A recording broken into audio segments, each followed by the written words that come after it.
Hi friends, welcome to Infopost Telugu. మనకు GDS second merit list అనేది ఎప్పుడు రిలీజ్ అవుతుందో నేను ఈ వీడియోలో మీకు వివరంగా తెలియజేస్తానండి. అంతేకాకుండా సోషల్ మీడియాలో చాలా మన జీడిఎస్ గురించి కొన్ని వాస్తవాలు అయితే చెప్పట్లేదు, చాలా ఫేక్ న్యూస్ అయితే సర్కిల్ అవుతూ ఉంది. వాటి గురించి ఈరోజు నేను క్లియర్గా వీడియో చేస్తానండి. నేను చెప్పే ప్రతి వీడియో కూడా మీకు 100% జెన్యూన్గా ఉంటుంది. మీరు ఒకసారి నా వీడియోస్ చెక్ చేసుకోవచ్చు. మీకు నమ్మకం ఉంటేనే ఈ ఛానల్ను ఫాలో అవ్వచ్చు. మనకు డిస్క్రిప్షన్లో 2 వాట్సాప్ గ్రూపులు ఉంటాయండి, అడ్మిన్ గ్రూపు, డిస్కషన్ గ్రూపు. మీకు ఏది సూటబుల్ అయితే ఆ గ్రూప్లో జాయిన్ అయ్యి మీకు ఎటువంటి డౌట్ ఉన్నా డిస్కస్ చేసుకోవచ్చు. ఓకేనా, మనము మ్యాటర్లోకి వెళ్తే జీడిఎస్ శాలరీలు భారీగా పెరిగాయా అని చాలామంది అడుగుతున్నారండి. జీడిఎస్ శాలరీలు అంత భారీగా ఏం పెరగలేదండి. మనకు 53% ఉన్న డిఏ మనకు అందరి గవర్నమెంట్ ఎంప్లాయర్స్ మాదిరిగా 55% పెంచడం జరిగినది. అంటే 2% ఎక్స్ట్రా పెంచడం జరిగింది. ఓకేనా, ఈ 2% మాత్రమే మనకి ఎక్స్ట్రా పెంచారండి. మొత్తము చాలామంది అయితే సర్క్యులేట్ చేస్తున్నారు 30,000 చాలా శాలరీలు వచ్చాయని. అదేం లేదండి, ఓన్లీ మన బేసిక్ పే అంటే బీపీఎంకి అయితే 12,000, ఏబీపీఎంకి అయితే 10,000 బేసిక్ పే ఉంటుంది కదా, దీంట్లో 2% ఆ విధంగా మనం క్యాలిక్యులేట్ చేసుకుంటే వస్తుంది. మీకు ఈ మంత్ ఎండ్లో మనకు పే స్లిప్స్ వస్తాయి. ఆ పే స్లిప్స్ నేను నీట్గా వివరంగా మీకు వీడియో చేస్తానండి. శాలరీస్ గురించి అయితే అదండి. నెక్స్ట్, టార్గెట్స్ అంటే ఏమిటి? చాలామంది కూడా టార్గెట్స్, జీడిఎస్లో టార్గెట్స్ గురించి చెప్పమని చాలామంది అడుగుతున్నారు. ఏం లేదండి, టార్గెట్స్ అంటే ప్రతి ఒక్క జాబ్లో ఉండేటి అనండి. మనకు చాలా జాబ్స్లో మనకు మంత్లీ టార్గెట్స్, ఇయర్లీ టార్గెట్స్ ఇవి ఉంటాయి కదా, అదేవిధంగా జీడిఎస్లో కూడా మంత్లీ టార్గెట్స్, ఇయర్లీ టార్గెట్స్ ఉంటాయి. ఈ టార్గెట్స్ అనేటివి మనకి ఎలా ఉంటాయి అంటే అకౌంట్స్ చేయాలనే టార్గెట్స్ ఉంటాయి. నెక్స్ట్ అంతేకాకుండా ఇన్సూరెన్స్లు అంటే మనకు పిఎల్ఐ, ఆర్పిఎల్ఐ అని మనకు ఇన్సూరెన్స్లు ఉంటాయండి. ఆ ఇన్సూరెన్స్ స్కీమ్లు అయితేనేమి, నెక్స్ట్ మనకు యాక్సిడెంటల్ ఇన్సూరెన్స్లు ఉంటాయి, గ్యాక్ పాలసీలు అంటారు, ఇవి కూడా మనకు టార్గెట్స్ ఉంటాయి. నెక్స్ట్ జిఐ, జనరల్ ఇన్సూరెన్స్ కూడా అంటే మోటార్ వెహికల్స్, వీటికి కూడా మనము ఇన్సూరెన్స్ చేపియాల్సి ఉంటుంది. ఇవన్నీ కూడా మనకు టార్గెట్స్ రూపంలో ఉంటాయి.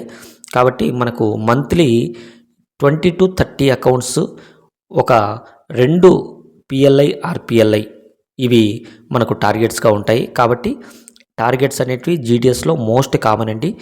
ఒకప్పుడైతే బీపీఎంలకు మాత్రమే టార్గెట్స్ ఉండేటివి, ఇప్పుడు ఏబీపీఎంలకు కూడా ఇంక్లూడ్ చేయడం జరిగింది. ఓకేనా, ఇప్పుడు బోత్ బీపీఎంకి, ఏబీపీఎంకి చాలా దగ్గరలో అయితే ఏబీపీఎంకి కూడా మనకు టార్గెట్స్ అనేది అటాచ్ చేశారండి. కొన్ని దగ్గరలో ఏమైనా కన్సెషన్ ఉంటుందేమో కానీ ప్రతి బీపీఎం, ఏబీపీఎంకి ఇప్పుడైతే ఖచ్చితంగా టార్గెట్స్ అయితే ఉంటున్నాయి. ఓకేనా, ఈ టార్గెట్స్ కంప్లీట్ చేయకపోతే జాబ్ పోతుంది అని అడుగుతున్నారండి. ఈ టార్గెట్స్ కంప్లీట్ చేయకపోతే మిమ్మల్ని జాబ్లోంచి తీసేసే అర్హత అయితే ఉండదండి. కానీ ఏదో ఒక విధంగా మీ మీద అలిగేషన్స్ అనేటివి పెడుతూ ఉంటారు. అంటే మన పై అధికారులు టార్గెట్స్ కంప్లీట్ చేయకపోతే నువ్వు వర్క్ చేయట్లేదని ఏదో ఒక ప్రెజర్ పెడుతూనే ఉంటారు. కాబట్టి టార్గెట్స్ కంప్లీట్ చేయకపోతే ఆ ప్రెజర్ మాత్రం చాలా ఎక్కువగా ఉంటుంది. ఓకేనా, అంటే టార్గెట్స్ పూర్తిగా చేయకున్నా కూడా ఎంతో కొంత టార్గెట్స్ కంప్లీట్ చేస్తే అంటే 50%, 70% టార్గెట్స్ కంప్లీట్ చేసినా కూడా మనకు ఏమీ ఇబ్బంది ఉండదు. ఓకేనా, ఈ విధంగా టార్గెట్స్ అనేటివి ఉంటాయండి. ఈ టార్గెట్స్ ఎలా అచీవ్ అవ్వాలి, మనము జనాలకి మన పోస్ట్ ఆఫీస్ స్కీమ్స్ కానీ, మన పోస్ట్ ఆఫీస్ పథకాలు, ఇన్సూరెన్స్లు కానీ ఏ విధంగా తీసుకువెళ్ళాలి అనేటివి మీకు డౌట్ ఉంటే కామెంట్ చేయండి. ఖచ్చితంగా నేను వాటి మీద మీకు మంచి వీడియోలు చేస్తాను. ఓకేనా, చాలామంది అడుగుతున్న ప్రశ్న, జీడిఎస్ సెకండ్ మెరిట్ లిస్ట్ ఎప్పుడు రిలీజ్ అవుతుంది అని. మనకు జీడిఎస్ ఫస్ట్ మెరిట్ లిస్ట్ విడుదలైన విషయం అందరూ తెలిసిందే. వారికి ట్రైనింగ్ కూడా మనకు ఈ వారంతో కంప్లీట్ అయిందండి. కాబట్టి ఈ వారం ఎవరెవరు జాయిన్ అవుతారనేది ఫుల్గా ఇన్ఫర్మేషన్ వచ్చి ఉంటుంది. కాబట్టి మనకు ఎవరైతే జాయిన్ అవ్వకుండా అంటే సర్టిఫికేట్ వెరిఫికేషన్లో ఫెయిల్ అవ్వడం కానీ, లేకపోతే జాయినింగ్కి విముఖత చూపడం, అంటే మాకు వద్దు ఆ జాబ్ అని చాలామంది వెనికిపోయే వాళ్ళు కూడా ఉంటారు. వీరందరినీ క్యాల్కులేట్ చేసుకొని మనకనేది సెకండ్ మెరిట్ లిస్ట్ రిలీజ్ అవుతుంది.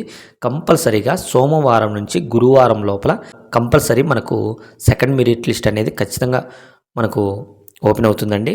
అంతేకాకుండా చాలామంది అడుగుతుంది, సెకండ్ మెరిట్ లిస్ట్లో కట్ ఆఫ్ తగ్గుతుందా అని అడుగుతున్నారండి. ఏపీ, తెలంగాణలో అయితే కంపల్సరీగా 100కు 99% కట్ ఆఫ్ అయితే తగ్గదు. చాలామంది వీడియోస్లో వాళ్ళ వ్యూస్ పెరగడానికో ఏమో కానీ అభ్యర్థులను చాలా గందరగోళం చేస్తున్నారండి. చాలా పర్సెంటేజ్ తగ్గుతున్నట్టు. మనకైతే 600 అవుట్ ఆఫ్ 600 ఏపీలో చాలామంది అయితే ఉన్నారు. ఓకేనా? కాబట్టి దాదాపు మనకు 600 బిలో వచ్చేది చాలా తక్కువ. అంతేకాకుండా మనకు తెలంగాణలో చూసినట్లయితే ఏపీ వాళ్ళే తెలంగాణకు మొత్తం ఆక్రమించున్నారు కాబట్టి అక్కడ కూడా మనకు 95% బిలో అంటే ఇది వచ్చేది మనకు ఇప్పుడైతే కనపడడం లేదు. కాబట్టి 95 to 100% తెలంగాణ, 600 అంటే 100% ఏపీలో ఈ 2 మాత్రము మారే అవకాశం లేదు. మీకు మిగతా స్టేట్స్‌లో ఏవైనా కట్ ఆఫ్ గురించి కావాలంటే ఖచ్చితంగా కామెంట్ చేయండి. నేను కంపల్సరీగా రిప్లై ఇస్తాను. ఓకేనా? మీకు ఈ వీడియో ఏ టైంలో అయినా నచ్చినట్లయితే ప్లీజ్ లైక్ చేయండి. దయచేసి ఛానెల్‌ని అయితే సబ్స్క్రైబ్ చేసుకోండి. Thank you.